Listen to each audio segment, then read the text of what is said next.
क्या होता है जब एक आदर्श जीवन झूठ की नींव पर बना हो?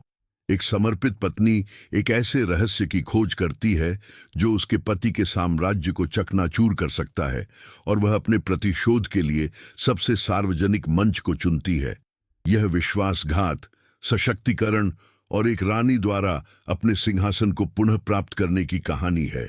अगर आपको इस तरह की सामग्री पसंद है तो हमारे चैनल गाला के रहस्य को सब्सक्राइब करना न भूलें। हम हर दिन वीडियो पोस्ट करते हैं, और अगर आपको यह कहानी पसंद आए तो वीडियो को लाइक करें और कमेंट्स में हमें बताएं कि आप कहां से हैं और आप हमें किस समय सुन रहे हैं। 5 वर्षों तक उसने पर्दे के पीछे एक भूत की तरह अदृश्य रहकर उसकी पार्टियों का आयोजन किया। आज रात वह सामने के दरवाजे से अंदर आएगी, एक गहरे लाल रंग की सब्यसाची ड्रेस पहने हुए, अपने पर्स में उसके गुप्त परिवार की तस्वीरें लेकर, झूठ के उस साम्राज्य को नष्ट करने के लिए तैयार जो उसने मुंबई के पूरे अभिजात वर्ग के सामने बनाया था। मुंबई का सूरज मालाबार हिल के पेंटा हाउस अपार्टमेंट की खिड़कियों पर बेरहमी से चमक रहा था, लेकिन अनन्या शर्मा को उसकी गर्मी महसूस नहीं हो रही थी। विक्रम द्वारा चुने गए इतालवी चमड़े के सोफे पर बैठी, जैसे वह उनके जीवन में सब कुछ चुनता था, उसने अपने कांपते हुए हाथों में तस्वीरों की एक श्रृंखला पकड़ रखी थी जो सब कुछ बदलने वाली थी। 5 साल की शादी, जिसे वह एक आदर्श मानती थी, सच्चे प्यार की ठोस नींव पर बनी। अनन्या 32 साल की एक परिष्कृत भारतीय सुंदरता वाली महिला थी। उसके भूरे बाल प्राकृतिक लहरों में उसके कंधों तक गिरते थे, और उसकी बादाम जैसी आंखों में हमेशा एक विशेष चमक होती थी जब विक्रम घर आता था, या कम से कम उस गुरुवार की दोपहर तक चमकती थी जब उसका पूरा जीवन ताश के पत्तों की तरह ढह गया था। सेंटर टेबल पर फैली तस्वीरें एक क्रूर वास्तविकता दिखा रही थीं।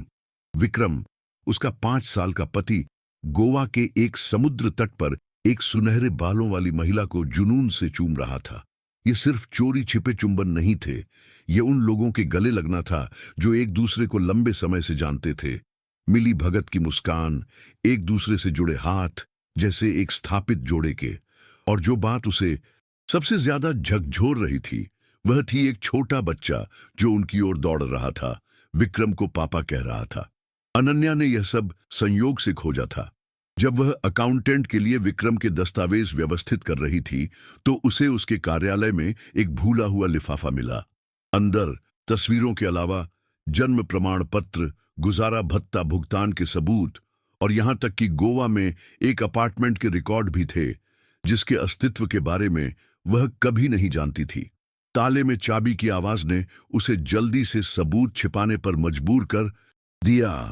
विक्रम हमेशा की तरह अंदर आया, उसे नमस्ते किए बिना सीधे बार में जाकर व्हिस्की का एक गिलास लेने और फोन पर अपने ईमेल जांचने लगा। वह 38 साल का एक प्रभावशाली व्यक्ति था, जिसके काले बाल हमेशा पूरी तरह से कंघी किए हुए थे, और एक ऐसा व्यक्तित्व था जो किसी भी बैठक कक्ष में सम्मान का आदेश देता था। जुहू में एक रियल एस्टेट निवेश फर्म राठौर ग्लोबल रियल्टी का सीईओ, उसने अपने अटूट आत्मविश्वास और सुनहरे भविष्य के वादों के साथ वास्तुकला के कॉलेज के वर्षों के दौरान अनन्या पर विजय प्राप्त की थी। तुम्हारा दिन कैसा था? अनन्या ने पूछा, उस आदमी को देखते हुए अपनी आवाज को स्थिर रखने की कोशिश कर रही थी, जिसे वह सोचती थी कि वह जानती है, किसी भी दूसरे दिन की तरह। बैठकें, अनुबंध, पैसा। विक्रम ने फोन से नजरें भी नहीं उठाईं। क्या तुमने आज कुछ उत्पादक किया या कल की पार्टी के लिए फूल चुनने में पूरा समय बिताया? पार्टी वह कैसे भूल सकती थी। अगले दिन विक्रम अपनी प्रसिद्ध वार्षिक ग्रीष्मकालीन पार्टी देने वाला था, एक ऐसा आयोजन जो मुंबई के व्यापारिक अभिजात वर्ग को उनके पेंट हाउस में इकट्ठा करता था। यह हमेशा सामाजिक सीजन का सबसे प्रतीक्षित कार्यक्रम होता था, और अनन्या पारंपरिक रूप से पर्दे के पीछे रहती थी। यह सुनिश्चित करती थी कि सब कुछ पूरी तरह से चले, जबकि विक्रम मेजबान के रूप में चमकता था। सब कुछ व्यवस्थित है, उसने जवाब दिया, यह देखते हुए कि उसने उसके जवाब में दिलचस्पी दिखाने का नाटक भी नहीं किया। पिछले 2 वर्षों के दौरान अनन्या ने विक्रम में सूक्ष्म बदलाव देखे थे। वह देर से आता था, अधिक बार यात्रा करता था और जब वह मौजूद होता था तो मानसिक रूप से कहीं और लगता था। उसने इसे काम के तनाव, कंपनी के विकास के लिए जिम्मेदार ठहराया था। अब उसे एहसास हुआ कि वह भोली थी। मुझे अगले हफ्ते पुणे जाना है, विक्रम ने कहा, अभी भी फोन पर ध्यान केंद्रित कर रहा है। 3 दिन, शायद 4 व्यापार। अनन्या चुपचाप सिर हिलाया, लेकिन उसका दिमाग तेजी से काम कर रहा था। गोवा मुंबई से केवल कुछ घंटों की दूरी पर था। पुणे, उसे संदेह था कि क्या यह वास्तव में उसका गंतव्य था। उस रात विक्रम के सो जाने के बाद उसने खुद को अपने लैपटॉप के साथ बाथरूम में बंद कर लिया और जांच शुरू कर दी। उसने जो खोजा उससे उसे मतली महसूस हुई। विक्रम सिंह राठौर, यह उसका पूरा नाम था। कम से कम 6 साल से दोहरा जीवन जी रहा था। तस्वीरों में दिख रही महिला का नाम रिया था और उनका 4 साल का एक बेटा था जिसका नाम रोहन था। इस बात के रिकॉर्ड थे कि विक्रम नियमित गुजारा भत्ता देता था। गोवा में उसके नाम पर एक अपार्टमेंट पंजीकृत था और यहां तक कि सोशल मीडिया प्रोफाइल भी थे, जहां वह एक गंभीर रिश्ते में एकल पिता के रूप में दिखाई देता था। और भी दर्दनाक ये जानना था कि जब वह विक्रम के साथ बच्चे पैदा करने का सपना देख रही थी, कुछ ऐसा जिसे वह हमेशा यह कहकर टाल देता था कि यह सही समय नहीं है। वह पहले से ही एक पिता था और उसका एक परिवार था जो स्पष्ट रूप से उसे वास्तव में खुश करता था। अनन्या ने पूरी सुबह अपने पति के दोहरे जीवन के डिजिटल निशानों को खंगालने में बिताई। उसे जन्मदिन की तस्वीरें, पारिवारिक छुट्टियां, यहां तक कि एक संयुक्त बैंक खाता भी मिला जो वह रिया के साथ रखता था।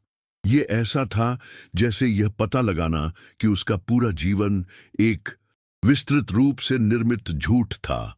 जब अरब सागर के ऊपर सूरज उगा, आकाश को गुलाबी और सुनहरे रंगों से रंगते हुए, अनन्या ने एक निर्णय ले लिया था। वह विक्रम का तुरंत सामना नहीं करेगी। वह कोई नाटकीय दृश्य नहीं बनाएगी। इसके बजाय वह सही क्षण की प्रतीक्षा करेगी, अगले दिन की पार्टी, जहां मुंबई के सभी व्यापारिक और सामाजिक अभिजात वर्ग मौजूद होंगे। वर्षों तक वह पर्दे के पीछे एक आदर्श पत्नी रही थी। यह सुनिश्चित करती थी कि विक्रम चमके जबकि वह छाया में रहे। कल यह बदल जाएगा। वह उस पार्टी में प्रवेश करेगी, एक विनम्र और अदृश्य पत्नी के रूप में नहीं, बल्कि एक ऐसी महिला के रूप में जो अंततः अपने मूल्य को जानती थी। अनन्या ने बाथरूम के शीशे में खुद को देखा। उसकी आंखों में अब वह कोमल प्रकाश नहीं था, लेकिन उनमें कुछ नया था, एक जलता हुआ दृढ़ संकल्प जो उसने पहले कभी महसूस नहीं किया था। वह अब वह महिला नहीं होगी जो ध्यान के टुकड़ों को स्वीकार करती है, जो विक्रम की कृत्रिम भव्यता की छाया में रहने से संतुष्ट है। तुम खेलना चाहते हो? उसने अपने प्रतिबिंब से फुसफुसाया। तो चलो खेलते हैं। पहला कदम पार्टी के लिए तैयार होना होगा, जैसा उसने पहले कभी तैयार नहीं किया था। 5 वर्षों तक उसने विचारशील कपड़े, तटस्थ रंग चुने थे, सब कुछ विक्रम की चमक को कम न करने के लिए। इस बार उसे नजरअंदाज करना असंभव होगा। उसने फोन उठाया और अपनी सबसे अच्छी दोस्त सोफिया को फोन किया, जो एक सेलिब्रिटी स्टाइलिस्ट थी और हमेशा कहती थी कि अनन्या में एक बेरोजगार क्षमता है। सोफिया, मुझे आज तुम्हारी जरूरत है, ये एक आपात स्थिति है, उसने कहा जब दोस्त ने फोन उठाया। अनन्या, क्या समय हुआ है? सब ठीक है? नहीं, ठीक नहीं है, लेकिन हो जाएगा। मुझे चाहिए कि तुम आज रात की पार्टी के लिए मुझे बदलो, और जब मैं कहती हूं बदलो तो मेरा मतलब है पूरी तरह से। लाइन के दूसरी तरफ एक ठहराव था। फिर सोफिया धीरे से हंसी।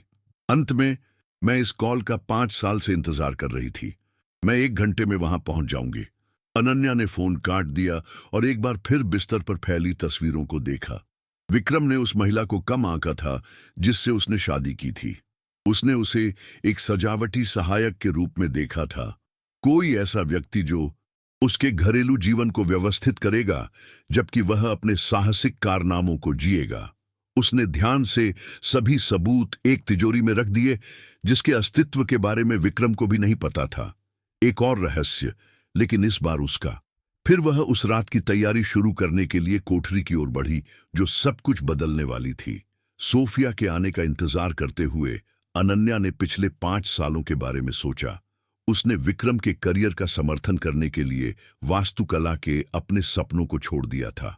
उसने सामाजिक बातचीत में कमतर समझे जाने को स्वीकार किया था। अपनी खूबियों और महत्वाकांक्षाओं वाले व्यक्ति के बजाय उसके विस्तार के रूप में व्यवहार किया जाना स्वीकार किया था। उसने उसे अपने वित्त, अपनी दोस्ती, यहां तक कि अपने कपड़ों की पसंद को नियंत्रित करने की अनुमति दी थी। यह सब आज समाप्त हो जाएगा। इंटरकॉम बजा, सोफिया के आगमन की घोषणा करते हुए। साथ में हेयर ड्रेसर, मेकअप आर्टिस्ट और स्टाइलिस्ट की एक पूरी टीम थी जिसे वह लाई थी। जब विक्रम एक व्यापारिक बैठक के लिए निकला, जिसे अनन्या अब जानती थी कि शायद रिया के साथ एक मुलाकात थी, तो परिवर्तन शुरू हो गया। सब कुछ बताओ, सोफिया ने कहा जबकि पेशेवर काम करने लगे। क्या हुआ कि तुमने आखिरकार छिपना बंद करने का फैसला किया? अनन्या ने सब कुछ बताया। गुप्त परिवार की खोज, वर्षों की भावनात्मक उपेक्षा, अपने ही जीवन में एक छाया की तरह जीने की भावना। हर शब्द के साथ उसे लगा कि उसके कंधों से एक बोझ उतर रहा है। प्रिय, सोफिया ने उसके हाथ पकड़ते हुए कहा, तुम हमेशा एक रानी थी, तुम्हें बस एक ताज की जरूरत थी। और जैसे ही पेशेवरों ने अपना जादू चलाया, अनन्या ने खुद के उन हिस्सों से फिर से जुड़ना शुरू कर दिया जिन्हें वह भूल चुकी थी। वह बुद्धिमान और महत्वाकांक्षी महिला, जिसने एक दिन बादलों को छूने वाली गगनचुंबी इमारतों को डिजाइन करने का सपना देखा था। वह गौरवान्वित भारतीय, जिसने अपनी प्राकृतिक वक्रता और अपनी धूप से सुनहरी त्वचा का जश्न मनाया। वह महिला जो पूरी तरह से प्यार किए जाने की हकदार थी, न कि केवल जब सुविधाजनक हो। जब उन्होंने काम खत्म किया तो अनन्या ने शीशे में खुद को मुश्किल से पहचाना। वह आश्चर्यजनक, दीप्तिमान, शक्तिशाली लग रही थी। 5 वर्षों में पहली बार उसे लगा कि वह खुद है। पार्टी 2 घंटे में शुरू होने वाली थी।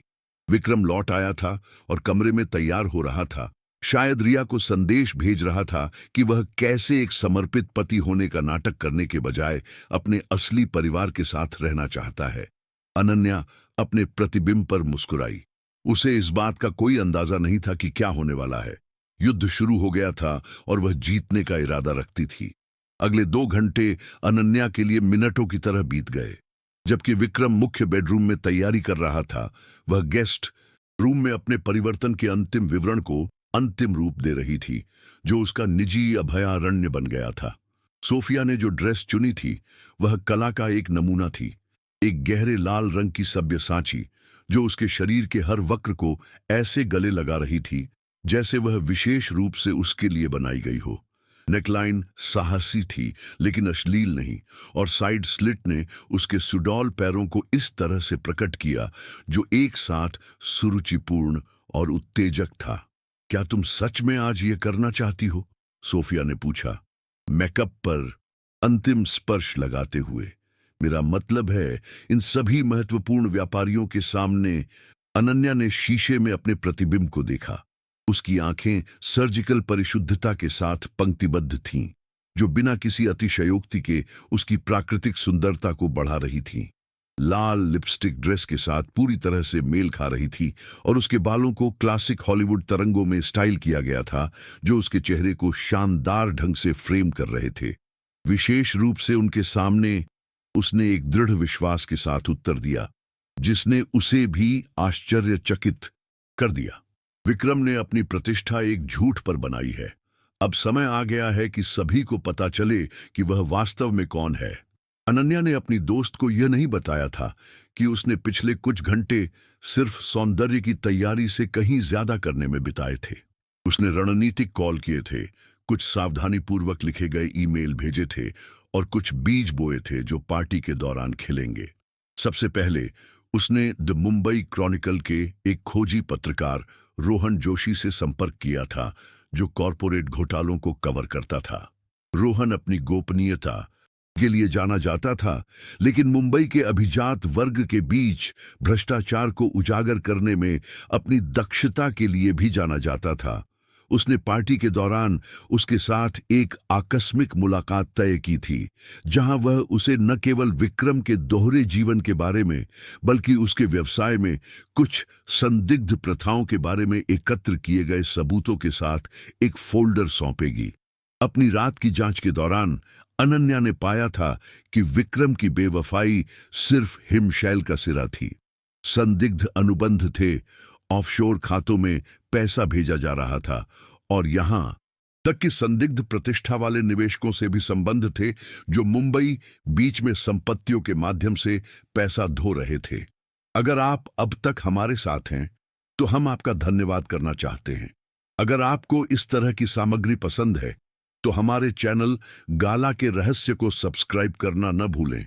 हम हर दिन वीडियो पोस्ट करते हैं, और अगर आपको यह कहानी पसंद आए तो वीडियो को लाइक करें और कमेंट्स में हमें बताएं कि आप कहां से हैं और आप हमें किस समय सुन रहे हैं। अब कहानी पर वापस आते हैं। दूसरा, उसने मुंबई के सबसे निर्मम तलाक वकील एडवोकेट आलोक वर्मा से संपर्क किया था, खासकर जब अमीर लोगों की बात आती थी जो संपत्ति छिपाने की कोशिश करते थे। आलोक पार्टी के मेहमानों में से एक होंगे और उसने पहले ही उनके साथ एक अनौपचारिक परामर्श निर्धारित कर लिया था। तीसरा, और शायद सबसे महत्वपूर्ण, उसने रिया दूसरी महिला को एक गुमनाम संदेश भेजा था जिसमें उसे पार्टी के बारे में सूचित किया गया था और सुझाव दिया गया था कि यह जानना उसके लिए दिलचस्प होगा कि विक्रम वास्तव में कैसे रहता था जब वह गोवा में नहीं होता था। अनन्या को यकीन नहीं था कि रिया आएगी, लेकिन उसने संदेह का बीज बो दिया था। तैयार हो? सोफिया ने पूछा, अपने काम की प्रशंसा करने के लिए एक कदम पीछे हटते हुए। अनन्या उठी और खिड़की की ओर चली गई, जहां से पूल और छत का नजारा दिखता था, जहां पार्टी पहले से ही चल रही थी। वह विक्रम को मेहमानों के बीच घूमते हुए देख सकती थी, हाथ में ड्रिंक, किसी मजाक पर जोर से हंसते हुए, उस बवंडर से पूरी तरह बेखबर जो उस पर आने वाला था। पैदा ही तैयार हुई थी, उसने जवाब दिया, हीरे के झुमके ठीक करते हुए जो उसे अपनी दादी से विरासत में मिले थे, उस घर में एकमात्र गहने जो वास्तव में उसके थे। जब वह सीढ़ियों से छत की ओर उतरी तो अनन्या को महसूस हुआ कि निगाहें उसकी ओर मुड़ रही हैं। बातचीत रुक गई, गिलास हवा में लटक गए और यहां तक कि संगीत भी धीमा हो गया। वह हमेशा सुंदर थी, लेकिन आज वह चुंबकीय रूप से अप्रतिरोध्य थी। विक्रम, जो पूल के पास निवेशकों के एक समूह के साथ बातचीत कर रहा था, ने नजरें उठाईं और लगभग अपनी व्हिस्की गिरा दी। वर्षों में पहली बार उसने उसके चेहरे पर वास्तविक आश्चर्य देखा, जिसके बाद कुछ ऐसा था जिसे वह पूरी तरह से पहचान नहीं पाई। यह प्रशंसा थी, इच्छा थी, या शायद डर था। अनन्या, वह स्पष्ट रूप से घबराया हुआ उसके पास आया। तुम अलग लग रही हो। मैं खुद बन रही हूं, उसने एक मुस्कान के साथ जवाब दिया जो उसकी आंखों तक नहीं पहुंची। तुम्हें पसंद आया? इससे पहले कि वह जवाब दे पाता, उन्हें विक्रम के सबसे महत्वपूर्ण ग्राहकों में से एक मिस्टर केंजी तनाका ने अपनी पत्नी के साथ रोक दिया। विक्रम, तुमने हमें अपनी पत्नी से ठीक से मिलवाया नहीं, मिस्टर तनाका ने स्पष्ट रूप से प्रभावित होते हुए कहा। श्रीमती राठौर, आप आज रात बिल्कुल आश्चर्यजनक लग रही हैं। कृपया मुझे अनन्या कहिए, उसने जवाब दिया, एक प्राकृतिक शान के साथ अपना हाथ बढ़ाते हुए जिसने विक्रम को त्योरी चढ़ाने पर मजबूर कर दिया। और धन्यवाद, मैंने फैसला किया कि अब छिपने का समय खत्म हो गया है। इसके बाद जो बातचीत हुई वह सभी उपस्थित लोगों के लिए, खासकर विक्रम के लिए, एक रहस्य उद्घाटन थी। अनन्या, जो आमतौर पर व्यावसायिक चर्चाओं के दौरान चुप रहती थी, ने वास्तुकला, शहरी विकास और यहां तक कि वित्तीय बाजार के बारे में आश्चर्यजनक ज्ञान का प्रदर्शन करना शुरू कर दिया। उसने समुद्र के बढ़ते स्तर के साथ मुंबई में निर्माण की चुनौतियों, टिकाऊ वास्तुशिल्प प्रवृत्तियों और उभरते पड़ोस में निवेश के अवसरों के बारे में बुद्धिमानी से बात की। मुझे नहीं पता था कि आपको रियल एस्टेट बाजार के बारे में इतना ज्ञान है, मिस्टर तनाका की पत्नी ने वास्तव में प्रभावित होते हुए टिप्पणी की।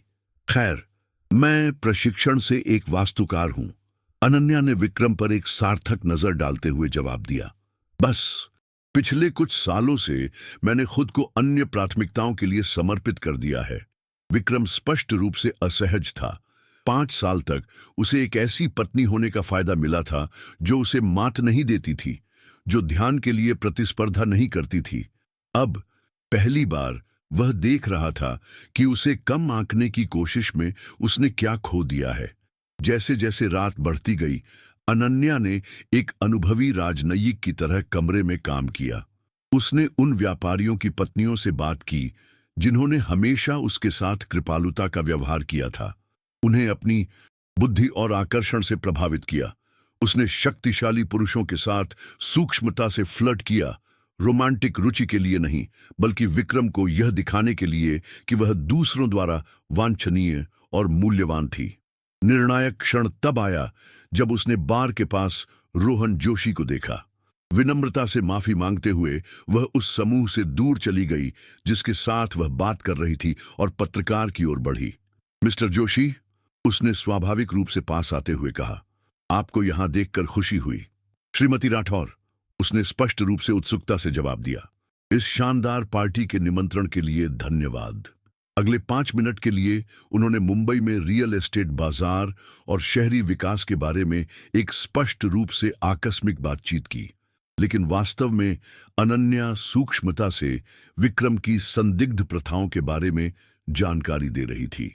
उसने अपने पति की कुछ परियोजनाओं के बारे में चिंताएं व्यक्त की, सुझाव दिया कि कुछ लेन देन की जांच करना दिलचस्प हो सकता है, और यहां तक कि कुछ संदिग्ध कंपनियों के नाम भी बता दिए। बहुत दिलचस्प, रोहन ने सब कुछ के मानसिक नोट्स बनाते हुए फुसफुसाया। शायद हमें इस बारे में अधिक निजी सेटिंग में बात करनी चाहिए। मुझे अच्छा लगेगा, अनन्या ने जवाब दिया, उसे चुपके से अपना व्यक्तिगत कार्ड देते हुए, कुछ ऐसा जो उसने उस सुबह ही बनवाया था। मुझे फोन करना। विक्रम, जो दूर से बातचीत देख रहा था, उस क्षण पास आया जब रोहन दूर चला गया। तुम लोग किस बारे में बात कर रहे थे? उसने एक आकस्मिक स्वर बनाए रखने की कोशिश करते हुए पूछा, लेकिन अनन्या उसकी आवाज में तनाव महसूस कर सकती थी।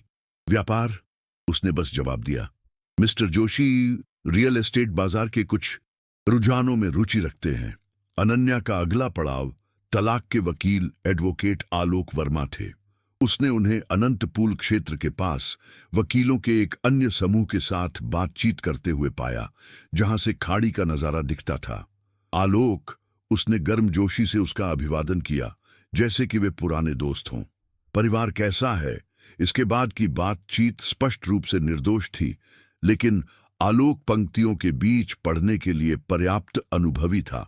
जब अनन्या ने लापरवाही से उल्लेख किया कि वह कुछ व्यक्तिगत प्राथमिकताओं का पुनर्मूल्यांकन कर रही है और उसकी परामर्श सेवाओं के बारे में पूछा, तो उसने संदेश को पूरी तरह से समझ लिया।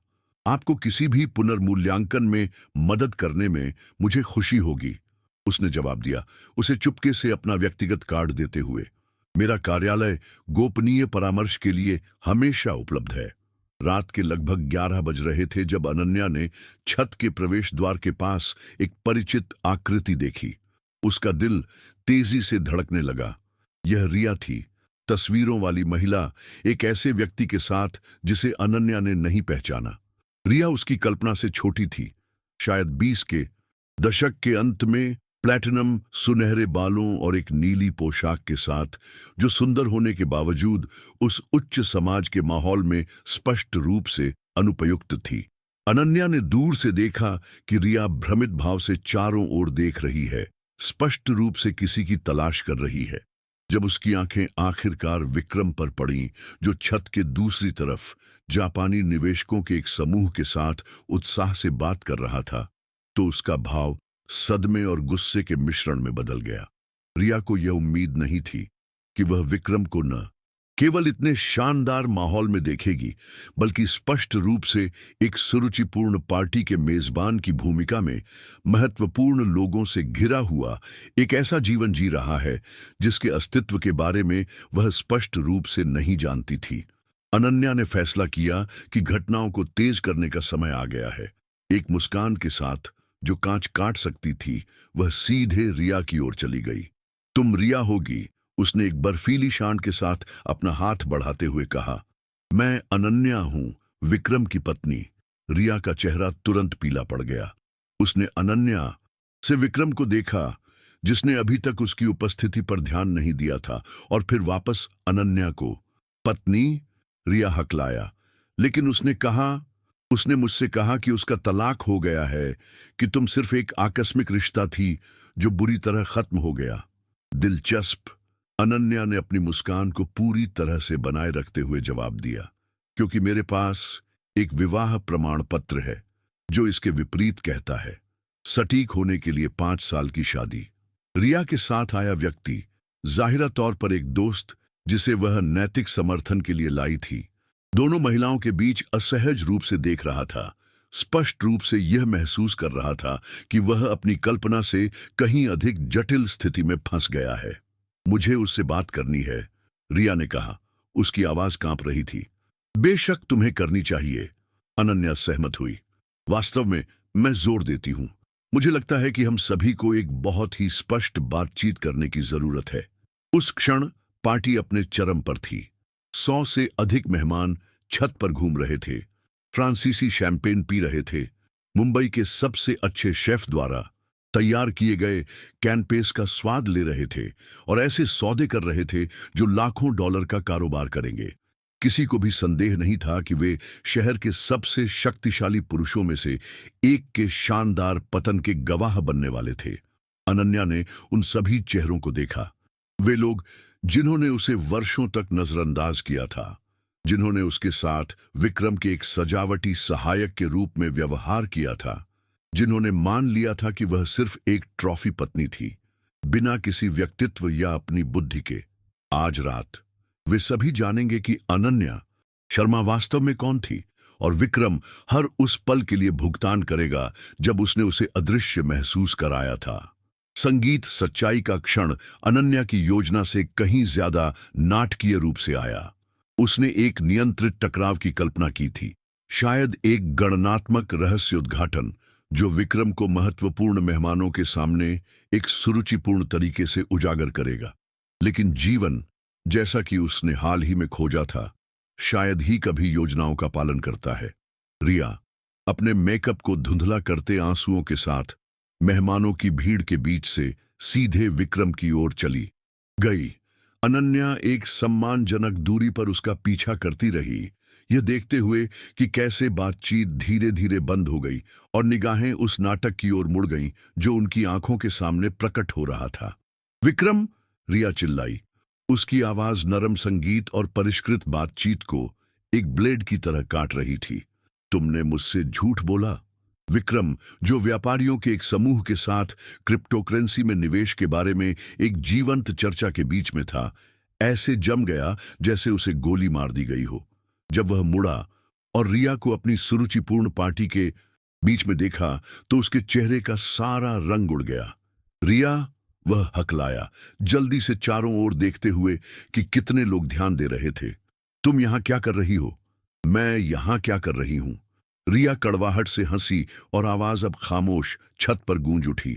सवाल यह है कि तुम यहां क्या कर रहे हो? वह तलाक कहां है जिसका तुमने मुझसे वादा किया था? वह आकस्मिक रिश्ता कहां है जो बुरी तरह खत्म हो गया? विक्रम के आसपास के व्यापारियों के समूह ने असहज नजरें बदलीं। मिस्टर तनाका ने अपनी पत्नी से कुछ फुसफुसाया और वे चुपके से दूर जाने लगे, जैसे जानवर एक शिकारी के आने को भांप रहे हों। रिया, कृपया चलो निजी तौर पर बात करते हैं, विक्रम ने कहा, उसे भीड़ से दूर ले जाने के लिए उसका हाथ पकड़ने की कोशिश कर रहा था। नहीं, उसने हिंसक रूप से खुद को छुड़ाया। मैं कहीं नहीं जा रही हूं। तुमने मुझसे कहा था कि तुम्हारा तलाक हो गया है। तुमने मुझसे कहा था कि वह महिला, उसने सीधे अनन्या की ओर इशारा किया, सिर्फ एक जुनूनी पूर्व प्रेमिका थी जो रिश्ते के अंत को स्वीकार नहीं कर पा रही थी। मेहमानों के बीच एक सामूहिक फुसफुसाहट दौड़ गई। अनन्या पूरी तरह से स्थिर रही, यह देखते हुए कि कैसे 5 साल के झूठ सभी की आंखों के सामने शानदार ढंग से ढह रहे थे। और हमारा घर, रिया ने जारी रखा, उसकी आवाज मात्रा और हताशा में बढ़ रही थी। और रोहन, तुम्हारा बेटा, वह लड़का जो तुम्हें हर दिन पापा कहता है, वह आदमी कहां है जिसने मुझसे वादा किया था कि हम एक असली परिवार बनेंगे जैसे ही तुम अपनी पूर्व के साथ अपनी वित्तीय समस्याओं को हल कर लोगे? बेटा शब्द ने मेहमानों को एक बम की तरह मारा। अनन्या ने पत्नियों को एक दूसरे से तत्काल फुसफुसाते हुए देखा। व्यापारी अचानक अपने फोन में बहुत रुचि लेने लगे और वेटर सेवा के बीच में रुककर नाटक देख रहे थे। विक्रम स्पष्ट रूप से घबराया हुआ था। उसकी आंखें रिया, अनन्या और मुंबई के सबसे महत्वपूर्ण मेहमानों के हैरान चेहरों के बीच उन्मत्त रूप से घूम रही थीं, जो उसके सार्वजनिक अपमान के गवाह थे। रिया, तुम समझ नहीं रही हो, उसने शुरू किया, लेकिन उसकी आवाज कमजोर और हताश लग रही थी। यह जटिल है। जटिल? अनन्या आखिरकार बोली। उसकी शांत और स्पष्ट आवाज एक तेज तलवार की तरह भ्रम को काट रही थी। सभी की निगाहें उसकी ओर मुड़ गईं और उसने शक्ति की एक ऐसी भावना महसूस की जिसका उसने पहले कभी अनुभव नहीं किया था। वास्तव में प्रिय, ये जटिल नहीं है, ये बहुत सरल है। वो एक बिल्ली जैसी कृपा से चली जब तक कि वह विक्रम और रिया के बीच खड़ी नहीं हो गई। सभी उपस्थित लोगों का ध्यान आकर्षित कर रही थी। उसकी मुद्रा एक रानी की थी और उसकी आवाज में एक ऐसा अधिकार था जिसने वहां मौजूद सबसे शक्तिशाली व्यापारियों को भी सुनने के लिए झुकने पर मजबूर कर दिया। सज्जनों और देवियों, उसने कहा, पूरी पार्टी को संबोधित करते हुए जैसे कि वह एक टोस्ट बना रही हो। मैं आपको रिया कपूर और छोटे रोहन राठौर से मिलवाना चाहूंगी, मेरे पति का गुप्त परिवार। इसके बाद जो सन्नाटा छाया वह बहरा करने वाला था। आप नीचे चट्टानों से टकराती लहरों की आवाज सुन सकते थे, मरीन ड्राइव पर यातायात की दूर की आवाज, यहां तक कि एयर कंडीशनिंग की लगभग अगोचर भनभनाहट भी। अनन्या, रुको, विक्रम ने कहा, स्थिति पर कुछ नियंत्रण हासिल करने की कोशिश कर रहा था। तुम नहीं जानती कि तुम क्या कर रही हो। ओह, लेकिन मैं ठीक ठीक जानती हूं कि मैं क्या कर रही हूं, उसने जवाब दिया। उसकी मुस्कान और भी तीखी हो गई।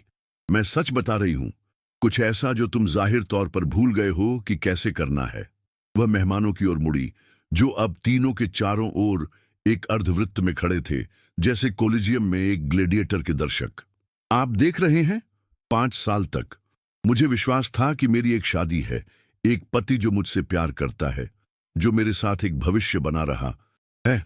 आज मुझे पता चला कि वास्तव में मैं सिर्फ एक सुविधाजनक मुखौटा थी, ग्राहकों और निवेशकों को प्रभावित करने के लिए एक मुंबई की पत्नी, जबकि उसका असली जीवन गोवा में हो रहा था। एडवोकेट आलोक वर्मा, तलाक के वकील, चुपके से पास आ गए थे और अब एक शिकारी के हित के साथ स्थिति देख रहे थे, एक घायल शिकार को देखते हुए। 6 साल, अनन्या ने सीधे रिया को देखते हुए जारी रखा। वह 6 साल से 2 परिवार रख रहा है, दोनों से झूठ बोल रहा है, तुमसे वादा कर रहा है कि मैं सिर्फ एक अस्थाई बाधा थी, मुझसे वादा कर रहा है कि तुम्हारा अस्तित्व ही नहीं है। रिया अब खुलेआम रोने लगी थी, न केवल गुस्से से बल्कि अपमान से भी। वह एक जुनूनी पूर्व प्रेमिका का सामना करने की उम्मीद में मुंबई आई थी और उसने पाया कि वह बिना जाने ही एक शादीशुदा आदमी की मिट्रेस थी। और सबसे दिलचस्प बात यह है, अनन्या ने अपने हैंडबैग से एक लिफाफा निकालते हुए कहा कि झूठ यही नहीं रुकता। विक्रम ने तुरंत लिफाफा पहचान लिया। यह वही था जो उसे उसके कार्यालय में मिला था। उसकी आंखें आतंक से चौड़ी हो गईं। अनन्या, ऐसा मत करो, उसने तत्काल फुसफुसाया। क्या करूं प्रिय? हमारे दोस्तों को तुम्हारी नवीन व्यावसायिक प्रथाओं के बारे में बताऊं, ऑफशोर खातों के बारे में, आपराधिक रिकॉर्ड वाले निवेशकों के बारे में जो तुम्हारी परियोजनाओं को वित्त पोषित करते हैं? रोहन जोशी, पत्रकार, दर्शकों की पहली पंक्ति में प्रकट हो गया था, स्पष्ट रूप से हर शब्द के मानसिक नोट्स ले रहा था। इसके बाद जो हुआ वह घटनाओं का एक हिमस्खलन था जिसे उपस्थित लोगों में से कोई भी कभी नहीं भूलेगा। ऑफिसर अर्जुन खन्ना, एक संघीय जांचकर्ता जिसे पार्टी में शिष्टाचार के तौर पर आमंत्रित किया गया था, विक्रम हमेशा कानून प्रवर्तन के साथ अच्छे संबंध बनाए रखता था, समूह के पास आया। मिस्टर राठौर, उसने औपचारिक रूप से कहा, मुझे लगता है कि हमें एक बातचीत करने की जरूरत है। उसी क्षण विक्रम को स्थिति की पूरी भयावहता का एहसास हुआ। अनन्या ने न केवल उसकी बेवफाई का पता लगाया था, उसने सब कुछ पता लगा लिया था। और अब मुंबई के व्यापारिक अभिजात वर्ग, प्रेस और जाहिरा तौर पर संघीय न्याय के सामने उसका पूरा जीवन ढह रहा था। तुमने यह सब योजना बनाई थी? उसने अनन्या से कहा। उसकी आवाज एक शक्तिहीन गुस्से से भरी थी। मुझे कुछ भी योजना बनाने की जरूरत नहीं थी, उसने शांति से जवाब दिया। तुमने यह ताश का घर खुद बनाया है। मैंने बस खिड़कियां खोली और हवा को अंदर आने दिया। रिया आखिरकार यह समझकर कि उसे अनन्या जितना ही धोखा दिया गया था, ने दोनों महिलाओं को देखा। एक पल के लिए उनके बीच एक खामोश संबंध था। दो महिलाएं जिन्हें एक ही आदमी ने हेर फेर किया था। रोहन, रिया ने खुद से ज्यादा किसी और से फुसफुसाया, मेरे बेटे को अपने पिता के बारे में सच्चाई जानने की जरूरत है। मेहमान छोटे समूहों में बिखरने लगे, एक दूसरे के बीच गहनता से फुसफुसाते हुए। कुछ चुपके से पिछले दरवाजे से निकल गए, जो सामने आ रहे घोटाले से जुड़े नहीं रहना चाहते थे। अन्य लोग नाटक से मोहित रहे, जैसे कि यह एक नाट्य प्रदर्शन हो। अनन्या ने यह सब एक ठंडी संतुष्टि के साथ देखा। 5 साल तक उसके साथ अपने ही जीवन में एक भूत की तरह व्यवहार किया गया था। आज आखिरकार हर कोई उसे देख सकता था, और उन्होंने जो देखा वह एक मजबूत, बुद्धिमान और विनाशकारी रूप से सुंदर महिला थी, जिसे अब किसी के द्वारा कम नहीं किया जाएगा। पार्टी खत्म हो गई है। विक्रम ने कुछ गरिमा हासिल करने की कोशिश करते हुए घोषणा की, आप सभी जा सकते हैं। वास्तव में, अनन्या ने कहा, उसकी आवाज रेशम पर स्टील की तरह हवा को काट रही थी, पार्टी तो अभी शुरू हुई है। वह शेष मेहमानों की ओर मुड़ी, अपना शैंपेन का गिलास उठाया और एक टोस्ट बनाया जिसे मुंबई में वर्षों तक याद रखा जाएगा। नई शुरुआत के लिए, उसने कहा। उसकी आवाज खामोश छत पर गूंज रही थी। और भ्रम के अंत के लिए। जैसे ही कुछ मेहमानों ने अनिच्छा से जवाब में अपने गिलास उठाए, अनन्या जानती थी कि उसने एक ऐसी रेखा पार कर ली है जिससे कोई वापसी नहीं होगी। लेकिन 5 वर्षों में पहली बार वह पूरी तरह से जीवित महसूस कर रही थी। युद्ध की घोषणा हो चुकी थी और उसने पहली लड़ाई जीत ली थी। 3 महीने बीत चुके थे उस पार्टी के बाद जिसने विक्रम राठौर की दुनिया का अंत कर दिया। यह घोटाला एक सामाजिक सुनामी की लहरों की तरह पूरे मुंबई में गूंज उठा। स्थानीय समाचार पत्रों ने इस मामले को बड़े पैमाने पर कवर किया, न केवल बेवफाई के लिए बल्कि मुख्य रूप से उन वित्तीय अनियमितताओं के लिए जो बाद में हुई संघीय जांच के दौरान सामने आई। अनन्या एडवोकेट आलोक वर्मा के कार्यालय में बैठी थी, मुंबई के सबसे चर्चित तलाक के अंतिम दस्तावेजों पर हस्ताक्षर कर रही थी। समझौता उसकी कल्पना से भी बेहतर था। वैध संपत्ति के आधे हिस्से के अलावा उसे भावनात्मक हेरफेर के वर्षों और कॉरपोरेट दस्तावेजों में उसके नाम के दुरुपयोग के लिए भी पर्याप्त मुआवजा मिलेगा, जिसके अस्तित्व के बारे में वह जानती भी नहीं थी। तुम आधिकारिक तौर पर आजाद हो, आलोक ने कहा, कागजात को एक चमड़े के फोल्डर में रखते हुए।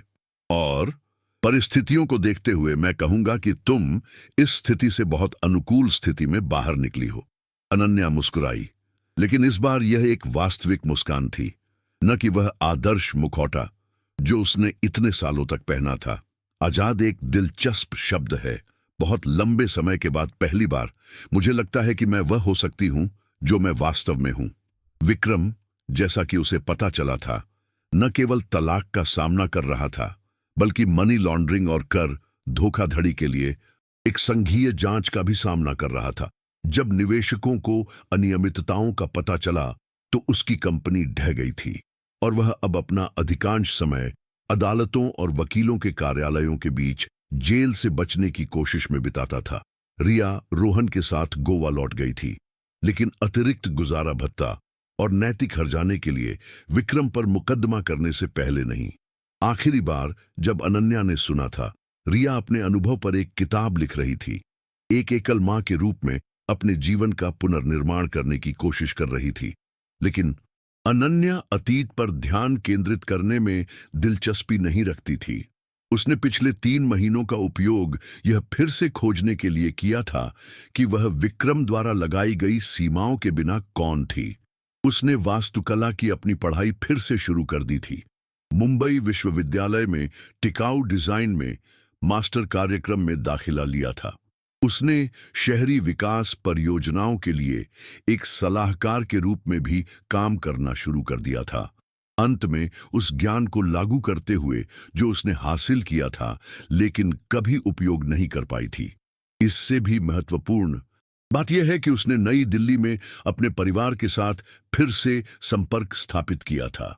शादी के वर्षों के दौरान विक्रम ने भारत की लगातार यात्राओं को सूक्ष्मता से हतोत्साहित किया था, यह दावा करते हुए कि वे बहुत महंगे थे या वह व्यवसाय नहीं छोड़ सकता था। अब उसे एहसास हुआ कि यह नियंत्रण का एक और रूप था जो उसे उसके समर्थन प्रणाली से अलग कर रहा था। क्या तुम्हारी अपनी आजादी का जश्न मनाने की कोई योजना है? आलोक ने पूछा जब वे कार्यालय की लॉबी की ओर चल रहे थे। वास्तव में हाँ, अनन्या ने जवाब दिया। मैं अगले हफ्ते अपने परिवार से मिलने भारत जा रही हूं, अपनी जड़ों से फिर से जुड़ने के लिए, और शायद बाद में, कौन जानता है, दुनिया अब खुली है। नरीमन पॉइंट में कानून कार्यालय से निकलते समय अनन्या ने बंदरगाह की ओर मरीन ड्राइव पर चलने का फैसला किया। यह अक्टूबर की एक धूप वाली दोपहर थी, उस आदर्श हवा के साथ जो मुंबई को एक उष्णकटिबंधीय स्वर्ग बनाती है। उसने एक साधारण लेकिन सुरुचिपूर्ण पोशाक पहनी थी, जिसमें खुद के अलावा किसी और को प्रभावित करने का कोई दबाव नहीं था। यह मरीना के साथ चलते समय था कि भाग्य ने अप्रत्याशित रूप से हस्तक्षेप किया। माफ कीजिए, एक आवाज ने कहा, जिसका लहजा वह तुरंत पहचान नहीं पाई। आपने यह गिरा दिया। अनन्या मुड़ी और एक लंबा काले बालों वाला आदमी देखा, जिसके कनपटी पर हल्के भूरे बाल थे और नीली हरी आंखें थीं जो हजारों कहानियां समेटे हुए लगती थीं। वह उसका रेशमी स्कार्फ पकड़े हुए था, जिसे हवा ने बिना उसके ध्यान दिए उड़ा दिया था। धन्यवाद, उसने कहा, यह ध्यान देते हुए कि कैसे उसकी उंगलियों ने संक्षिप्त रूप से उसकी उंगलियों को छुआ। यह आपकी बहुत मेहरबानी थी। कोई बात नहीं, मैं कबीर हूं, उसने एक गर्मजोशी भरी मुस्कान के साथ अपना हाथ बढ़ाते हुए कहा, जिसने उसके पूरे चेहरे को रोशन कर दिया। कबीर मेहरा, अनन्या शर्मा, उसने जवाब दिया, यह महसूस करते हुए कि उसने सहज रूप से अपने पहले नाम का इस्तेमाल किया था। आप मुंबई से नहीं हैं, है ना? आप बहुत समझदार हैं। वह हंसा और आवाज संगीतमय, वास्तविक थी। मैं इतालवी मूल का हूं, लेकिन मैं पिछले 15 सालों से मालदीव में रहता हूं। मैं यहां व्यापार के लिए हूं, लेकिन मैं स्वीकार करता हूं कि मैं शहर को जानने का भी आनंद ले रहा हूं। वे घाट के साथ साथ चलने लगे और अनन्या ने पाया कि कबीर से बात करना वर्षों तक एक घुटन भरे माहौल में रहने के बाद ताजी हवा में सांस लेने जैसा था। वह भी एक वास्तुकार था जो लग्जरी इको रिसॉर्ट्स में विशेषज्ञता रखता था, और वह टिकाऊ विकास पर एक सम्मेलन के लिए मुंबई आया था। ठीक उसी तरह का कार्यक्रम जिसमें विक्रम ने उसे हमेशा भाग लेने से हतोत्साहित किया था। क्या आप वास्तुकला में काम करती हैं? कबीर ने पूछा, यह ध्यान देते हुए कि जब उसने अपनी परियोजनाओं का उल्लेख किया तो उसकी आंखें कैसे चमक उठी। मैं काम पर वापस आ रही हूं, उसने जवाब दिया। मैंने अन्य प्राथमिकताओं के लिए एक ब्रेक लिया था, लेकिन अब मैं अपना करियर फिर से शुरू कर रही हूं। कबीर के उसे देखने के तरीके में कुछ ऐसा था जो विक्रम के साथ अनुभव की गई किसी भी चीज से पूरी तरह अलग था। उसने उसे वास्तव में देखा, एक सहायक या खुद के विस्तार के रूप में नहीं, बल्कि एक आकर्षक और संपूर्ण व्यक्ति के रूप में। जब वह वास्तुकला के बारे में बात करती थी तो वह थोड़ा झुक जाता था, हर शब्द पर वास्तविक ध्यान देता था। क्या आप एक कॉफी पीना चाहेंगी? उसने पूछा जब वे घाट के अंत तक पहुंचे। मैं काला घोड़ा में एक छोटी सी जगह जानता हूं जो इटली के बाहर सबसे अच्छी एस्प्रेसो परोसती है। अनन्या एक पल के लिए हिचकिचाई। 3 महीने तक उसने विशेष रूप से अपनी पहचान और अपने करियर के पुनर्निर्माण पर ध्यान केंद्रित किया था। उसने रोमांस के बारे में नहीं सोचा था, अपने दिल को फिर से खोलने के बारे में नहीं, लेकिन कबीर में कुछ ऐसा था जो उसे सुरक्षित, देखा हुआ, मूल्यवान महसूस कराता था। मुझे अच्छा लगेगा, उसने खुद को आश्चर्यचकित करते हुए जवाब दिया। कॉफी शॉप बिल्कुल वैसी ही थी जैसा कबीर ने वादा किया था, छोटी, आरामदायक, एक प्रामाणिक यूरोपीय आकर्षण के साथ जो जुहू की कृत्रिम ग्लैमर के विपरीत थी। उन्होंने घंटों बात की, वास्तुकला, यात्रा, सपनों और जीवन के दर्शन पर चर्चा में खो गए। कबीर ने बताया कि कैसे उसने अपने पिता की मृत्यु के बाद मिलान में अपना कॉरपोरेट करियर छोड़ दिया था, उन परियोजनाओं पर ध्यान केंद्रित करने का फैसला किया जो दुनिया में एक अंतर पैदा करती है। उसने ऐसे रिसॉर्ट्स डिजाइन किए जो पर्यावरण के साथ सामंजस्य स्थापित करते हैं, ऐसी जगहें बनाते हैं जहां लोग प्रकृति और खुद से फिर से जुड़ सकते हैं। और तुम? उसने पूछा। तुम्हें अपने करियर को रोकने के लिए किस बात ने मजबूर किया? अनन्या ने अपनी कहानी सुनाई, कड़वाहट या गुस्से से नहीं, बल्कि किसी ऐसे व्यक्ति के ज्ञान के साथ जो आग से गुजरा हो और रूपांतरित होकर उभरा हो। कबीर ने बिना किसी निर्णय के सुना, उसकी समस्याओं को हल करने या उसके दर्द को कम करने की कोशिश की बिना। वह बस मौजूद था, अपना पूरा ध्यान और अपनी समझ की पेशकश कर रहा था। तुम एक असाधारण महिला हो, उसने कहा जब उसने समाप्त किया। कोई भी पुरुष तुम्हें जीवन साथी के रूप में पाकर भाग्यशाली होगा। साथी? अनन्या ने दोहराया, शब्द का स्वाद लेते हुए। बहुत समय हो गया है जब किसी ने मुझे इस तरह से देखा है। जब उन्होंने उस रात विदा ली तो कबीर ने उसे फिर से देखने की अनुमति मांगी। यह एक मांग या अपेक्षा नहीं थी, बल्कि एक सम्मानजनक अनुरोध था जिसने निर्णय पूरी तरह से उसके हाथों में छोड़ दिया। क्या आप मुंबई में लंबे समय तक रहेंगे? अनन्या ने पूछा। मेरा सम्मेलन शुक्रवार को समाप्त होता है, उसने जवाब दिया, लेकिन अगर कोई विशेष कारण होता तो मैं कुछ और दिन रुक सकता था। अनन्या ने कुछ ऐसा महसूस किया जो उसने वर्षों से अनुभव नहीं किया था। पेट में तितलियां, एक वास्तविक रोमांटिक संभावना का उत्साह। मुझे लगता है कि है, उसने धीरे से कहा। अगले दिनों में कबीर और अनन्या ने मुंबई को एक साथ खोजा, लेकिन उसके लिए एक पूरी तरह से नए तरीके से। अनिवार्य सामाजिक कार्यक्रमों और व्यावसायिक रात्रिभोजों के बजाय जो विक्रम के साथ उसके जीवन पर हावी थे। उन्होंने संग्रहालयों का दौरा किया, बांद्रा में घूमे, सड़क कला की प्रशंसा की, बांद्रा के छोटे कैफे में नाश्ता किया। कबीर ने हर पहलू में उसके साथ एक समान व्यवहार किया। जब उन्होंने बांद्रा में एक नई इमारत के निर्माण स्थल का दौरा किया तो उसने डिजाइन पर उसकी पेशेवर राय मांगी और वास्तव में उसके सुझावों को सुना। जब उसने टिकाऊ वास्तुकला के प्रति अपने जुनून का उल्लेख किया तो उसने उसे एक वैचारिक परियोजना पर सहयोग करने के लिए आमंत्रित किया जिसे वह विकसित कर रहा था। तुम्हारे पास ऐसे स्थान बनाने की एक प्राकृतिक प्रतिभा है जो लोगों को पर्यावरण से जोड़ते हैं, उसने एक दोपहर कहा जब वे बांद्रा में एक आउटडोर कैफे में स्केच की समीक्षा कर रहे थे। क्या तुमने कभी अंतर्राष्ट्रीय स्तर पर काम करने के बारे में सोचा है? ईमानदारी से मैंने बड़ा सोचना बंद कर दिया था, अनन्या ने स्वीकार किया। इतने लंबे समय तक मेरे सपनों को छोटा कर दिया गया था, तो अब फिर से बड़ा सपना देखने का समय है, कबीर ने अपना हाथ उसके हाथ पर रखते हुए कहा। दुनिया को तुम्हारे जैसे दूरदर्शी वास्तुकारों की जरूरत है। यह उस बातचीत में था कि अनन्या को एहसास हुआ कि वह प्यार में पड़ रही थी, उस ज्वलंत अधिकारपूर्ण जुनून के लिए नहीं जो उसने विक्रम के लिए महसूस किया था, बल्कि कुछ गहरे और ठोस के लिए। कबीर ने उसे देखा, उसे महत्व दिया, उसे खुद का सबसे अच्छा संस्करण बनने के लिए प्रेरित किया। जब उसके मालदीव लौटने का समय आया तो दोनों में से कोई भी विदा नहीं लेना चाहता था। मेरे साथ चलो, कबीर ने आखिरी दिन कहा, जब वे सूर्यास्त के समय अलीबाग के समुद्र तट पर चल रहे थे। हमेशा के लिए नहीं, अगर तुम नहीं चाहती, लेकिन मेरे दुनिया को जानने के लिए आओ। मुझे तुम्हें दिखाने दो कि एक ऐसी जगह पर रहना कैसा होता है जहां हर दिन कला का एक काम होता है। अनन्या ने अनंत क्षितिज तक फैले समुद्र को देखा।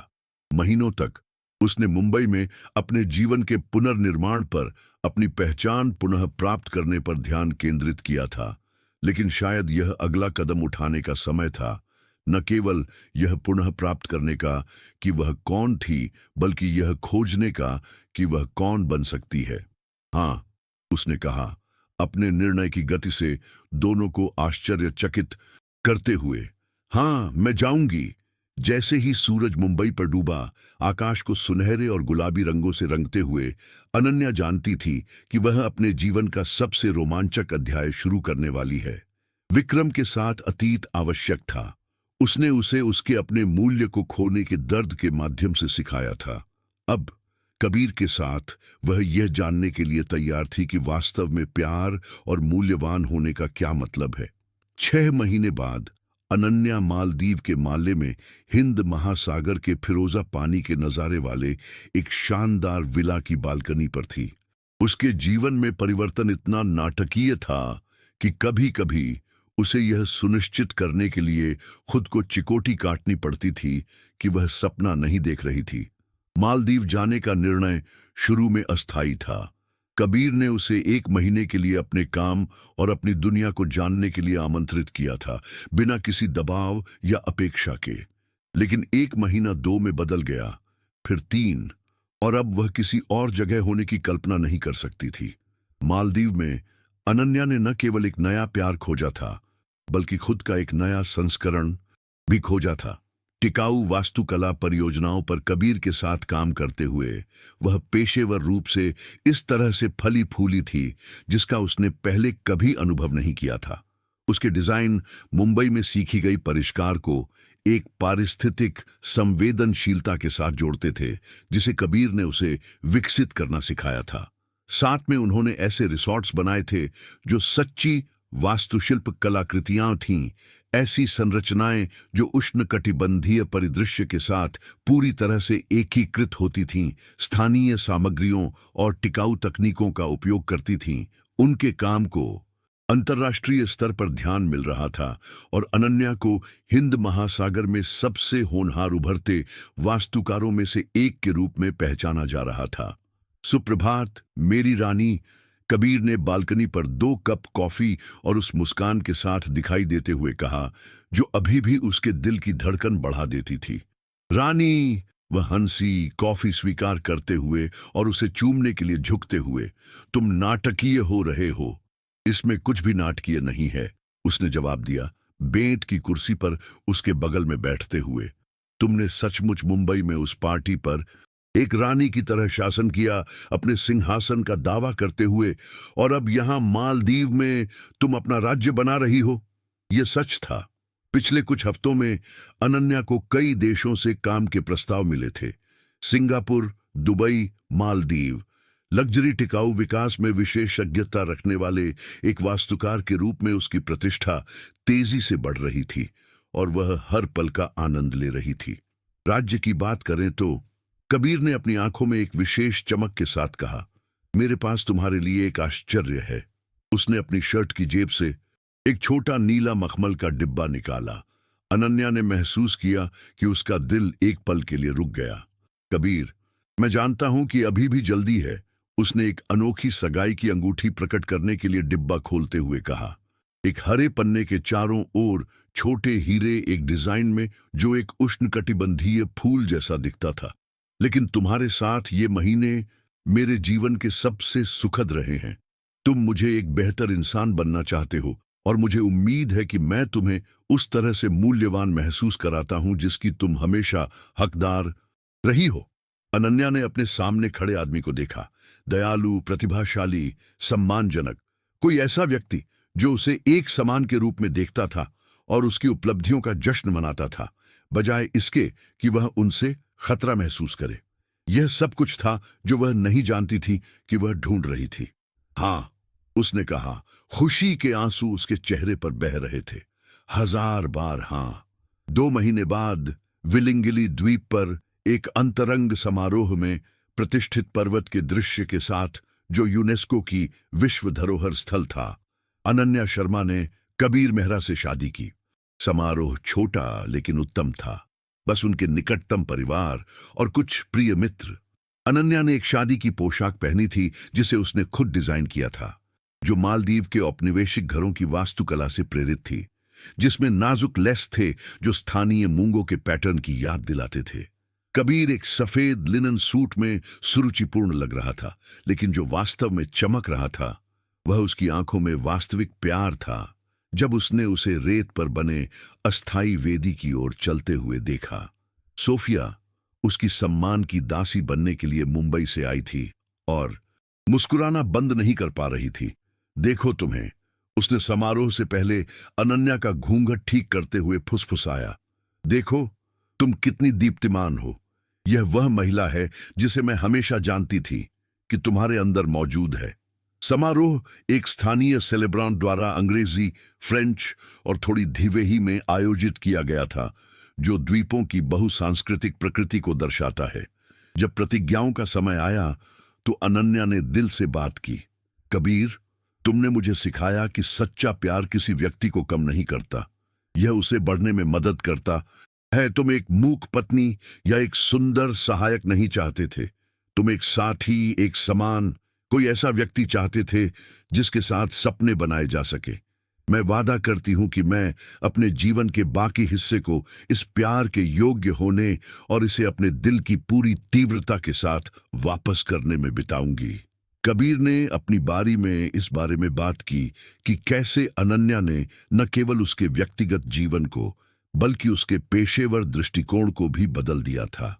तुमने हमारे काम में एक अनूठा दृष्टिकोण लाया, एक सांस्कृतिक संवेदनशीलता जो मेरी परियोजनाओं में कमी थी। लेकिन सबसे महत्वपूर्ण बात, तुमने मेरे जीवन के हर दिन में प्रकाश लाया।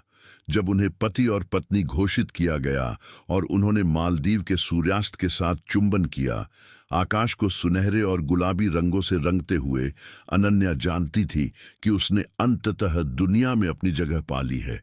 रिसेप्शन उसी विला में था जिसे कबीर ने डिजाइन किया था, एक सुरुचिपूर्ण संरचना जो उष्णकटिबंधीय परिदृश्य के साथ पूरी तरह से एकीकृत थी। पार्टी के दौरान अनन्या को एक अप्रत्याशित कॉल आया। यह रोहन जोशी था, मुंबई का पत्रकार। अनन्या, शादी के लिए बधाई, उसने कहा। मैंने सोफिया के सोशल मीडिया पर तस्वीरें देखी, तुम अविश्वसनीय रूप से खुश लग रही हो। धन्यवाद रोहन, मैं हूं। मैं चाहता था कि तुम जानो, विक्रम को आज सजा सुनाई गई, 3 साल की जेल प्लस उसके योजनाओं के पीड़ितों को पूरा मुआवजा। उसे उजागर करने में तुम्हारी हिम्मत ने न्याय दिलाने में मदद की। अनन्या ने संतुष्टि की एक लहर महसूस की, इसलिए नहीं कि वह पीड़ित था, बल्कि इसलिए कि सच्चाई की जीत हुई थी। मुझे सूचित रखने के लिए धन्यवाद। और अनन्या, वह लेख जो मैंने नवीन भारतीय महिला उद्यमियों के बारे में लिखा था, जहां मैंने मालदीव में तुम्हारे टिकाऊ काम का उल्लेख किया था, उससे आर्किटेक्चरल डाइजेस्ट के लिए एक साक्षात्कार का अनुरोध आया। वे तुम्हारी परियोजनाओं पर एक लेख करना चाहते हैं। फोन काटने के बाद अनन्या ने शादी की पार्टी को देखा। उसका भारतीय परिवार कबीर के इतालवी परिवार के साथ उत्साह से बात कर रहा था। एक गर्म और बहुसांस्कृतिक माहौल बना रहा था। वे दोस्त जो दुनिया के विभिन्न हिस्सों से उनके साथ जश्न मनाने के लिए आए थे, वास्तव में खुश थे। विक्रम की पार्टियों की तरह सामाजिक शिष्टाचार का नाटक नहीं कर रहे थे। अच्छी खबर? कबीर ने पूछा, 2 शैंपेन के गिलासों के साथ उसके पास आते हुए। सबसे अच्छी, उसने जवाब दिया, गिलास स्वीकार करते हुए और उस आदमी के साथ टोस्ट करते हुए जो न केवल उसका पति बन गया था, बल्कि उसका सबसे अच्छा दोस्त और जीवन के सभी पहलुओं में भागीदार बन गया था। उस रात बाद में, मेहमानों के चले जाने के बाद, और वे विला की छत पर अकेले थे, कबीर ने अनन्या को एक विशेष शादी का तोहफा दिखाया। एक परियोजना की वास्तुशिल्प योजनाएं जिन्हें वे एक साथ विकसित करेंगे। माले में एक सांस्कृतिक और शैक्षिक केंद्र जो स्थानीय युवाओं के लिए कला और वास्तुकला कार्यशालाओं की पेशकश करेगा। मैंने सोचा कि हम अपना जीवन कुछ ऐसा बनाकर शुरू कर सकते हैं जो वास्तव में मायने रखता है, उसने कहा। अनन्या ने योजनाओं का अध्ययन किया, यह देखते हुए कि कैसे कबीर ने उसके भारतीय सौंदर्य शास्त्र के तत्वों को मालदीव की वास्तुशिल्प परंपरा के साथ शामिल किया था। यह एक महत्वाकांक्षी, सुंदर और सार्थक परियोजना थी। यह एकदम सही है, उसने दक्षिणी गोलार्ध के सितारों के नीचे उसे चूमते हुए फुसफुसाया। 3 साल बाद अनन्या कबीर सांस्कृतिक केंद्र के उद्घाटन के दौरान, एक नाम जिसका उसने शुरू में विरोध किया था, लेकिन स्थानीय समुदाय ने जोर दिया था, उसे इंस्टाग्राम पर एक अप्रत्याशित संदेश मिला। यह रिया का था। नमस्ते अनन्या, उम्मीद है तुम ठीक होगी। मैंने आर्किटेक्चरल डाइजेस्ट में तुम्हारे बारे में लेख देखा। तुम अद्भुत लग रही हो और तुम्हारा काम प्रेरणादायक है। मैं मुंबई में उस रात के लिए धन्यवाद देना चाहती थी। उस समय यह भयानक था, लेकिन इसने मेरी आंखें खोल दी। रोहन, और मैं ठीक है, वह अब स्कूल में है और मैंने नर्सिंग की पढ़ाई फिर से शुरू कर दी है। कभी कभी सबसे बुरी रातें सबसे अच्छी सुबह की ओर ले जाती हैं। अपनी सच्ची खुशी पाने के लिए बधाई। अनन्या मुस्कुराई, एक त्वरित उत्तर टाइप करते हुए, रिया और रोहन के लिए शुभकामनाएं देते हुए। फिर उसने फोन रख दिया। कबीर हॉल के दूसरी तरफ था, जो अभी अभी खुला था। टिकाऊ निर्माण तकनीकों के बारे में छात्रों के एक समूह से बात कर रहा था, और जब उनकी आंखें भीड़ के पार मिलीं तो उसने उसे आंख मारी। उसने सांस्कृतिक केंद्र को देखा। दीवारें स्थानीय कला से सजी थीं। स्थान खुले और स्वागत करने वाले थे, और युवा मालदीवियन वास्तुकला, कला और डिजाइन के बारे में सीख रहे थे।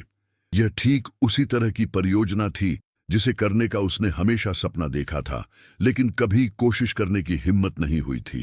3 साल पहले मुंबई में उस भयानक पार्टी में उसने अपनी शक्ति का दावा किया था और रात की रानी बन गई थी। लेकिन यहाँ मालदीव में उस आदमी के बगल में जो उससे सच्चा प्यार करता था और वह काम कर रहा था जो उसके जीवन को अर्थ देता था, वह कुछ और भी बेहतर बन गई थी। वह अपने जीवन की रानी बन गई थी। फोन फिर बजा। इस बार यह उसकी माँ नई दिल्ली से फोन कर रही थी। मेरी बेटी, मैंने उद्घाटन की तस्वीरें देखी। तुम दीप्तिमान लग रही हो। तुम्हारे पिता और मुझे तुम पर बहुत गर्व है। धन्यवाद माँ, मैं वास्तव में खुश हूं। तुम इस सारी खुशी की हकदार हो अनन्या। जो कुछ भी तुमने सहा है, उसके बाद तुम हर खुशी के पल की हकदार हो। फोन काटने के बाद अनन्या सांस्कृतिक केंद्र की बालकनी पर चली गई, जहां से वह अनंत तक फैले समुद्र को देख सकती थी। उष्णकटिबंधीय हवा में चमेली की सुगंध थी और वह लैगून की कोमल लहरों की आवाज सुन सकती थी। कबीर उसके साथ आ गया, उसे पीछे से अपनी बाहों में लपेट लिया। क्या सोच रही हो मेरा प्यार? मैं सोच रही हूं, उसने कहा, उसके सीने से टिकते हुए, कि कभी कभी तुम्हें यह जानने के लिए अपना जीवन पूरी तरह से खोना पड़ता है कि तुम वास्तव में कौन हो। और तुमने क्या खोजा कि तुम कौन हो? अनन्या मुस्कुराई। पास के समुद्र तट पर खेल रहे स्थानीय बच्चों के एक समूह को देखते हुए उनकी हंसी शाम की हवा में गूंज रही थी। एक महिला जो उससे कम स्वीकार नहीं करती, जिसकी वह हकदार है। एक वास्तुकार जो दुनिया को बदल सकती है एक समय में। एक परियोजना, एक पत्नी जिसे वास्तव में प्यार और महत्व दिया जाता है।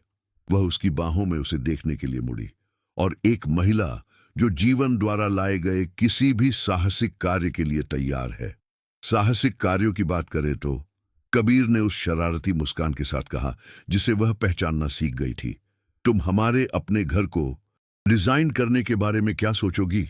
द्वीप के उत्तर पूर्वी तट पर एक विला, पूरी तरह से हमारा, पूरी तरह से टिकाऊ, उस परिवार के लिए पूरी तरह से सही जिसे हम बनाने की योजना बना रहे हैं। अनन्या का दिल इतनी तीव्र खुशी से भर गया कि उसे लगा कि वह फट सकता है। परिवार, बच्चे, प्यार, आपसी सम्मान की ठोस नींव पर बना एक भविष्य। मैं सोचूंगी, उसने उसे धीरे से चूमते हुए कहा, कि यह हमारे जीवन की सबसे महत्वपूर्ण परियोजना होगी। जैसे ही सूरज हिंद महासागर पर डूबा, आकाश को नारंगी, गुलाबी और बैंगनी रंगों से रंगते हुए, जिसे कोई भी कलाकार कभी भी पूरी तरह से दोहरा नहीं सकता, अनन्या जानती थी कि उसने न केवल सच्चा प्यार पाया है, बल्कि खुद को भी पाया है।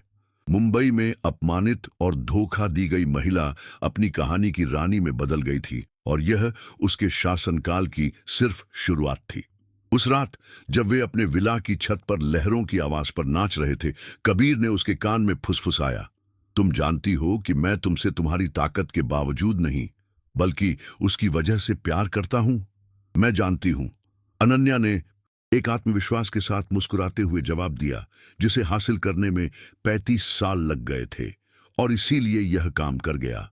वहां से बहुत दूर मुंबई की एक जेल की कोठरी में विक्रम राठौर अपने विकल्पों के परिणामों पर विचार कर रहा था। उसने सब कुछ खो दिया था, कंपनी, भाग्य, स्वतंत्रता और सबसे दर्दनाक रूप से 2 असाधारण महिलाएं जिन्हें वह ठीक से महत्व देने में असमर्थ था। लेकिन अनन्या के लिए अतीत बस वही था। उसने सीखा था कि सबसे अच्छा बदला उसे चोट पहुंचाने वाले का विनाश नहीं था, बल्कि एक ऐसे जीवन का निर्माण था जो इतना पूर्ण और खुशहाल हो कि वह उसके द्वारा दिए गए किसी भी दर्द को महत्वहीन बना दे। जैसे ही उसने अपनी अगली वास्तुशिल्प परियोजनाओं की योजना बनाई, सेशेल्स में एक पर्यावरण शिक्षा केंद्र, मेडागास्कर में एक इको रिसॉर्ट और इससे भी अधिक रोमांचक अपना घर, जहां वह ऐसे बच्चे पैदा करेगी जो यह जानते हुए बड़े होंगे कि उन्हें बिना शर्त प्यार किया जाता है। अनन्या शर्मा मेहरा जानती थी कि उसने अंततः दुनिया में अपनी जगह पा ली है, किसी की पत्नी के रूप में नहीं, एक सहायक या एक छाया के रूप में नहीं, बल्कि खुद के रूप में। एक मजबूत, प्रतिभाशाली और गहराई से प्यार करने वाली महिला एक ऐसी विरासत का निर्माण कर रही है जो मुंबई बीच के किसी भी घोटाले से कहीं ज्यादा समय तक चलेगी। रानी ने अपना सच्चा राज्य पा लिया था और यह उसकी कल्पना से कहीं ज्यादा सुंदर था।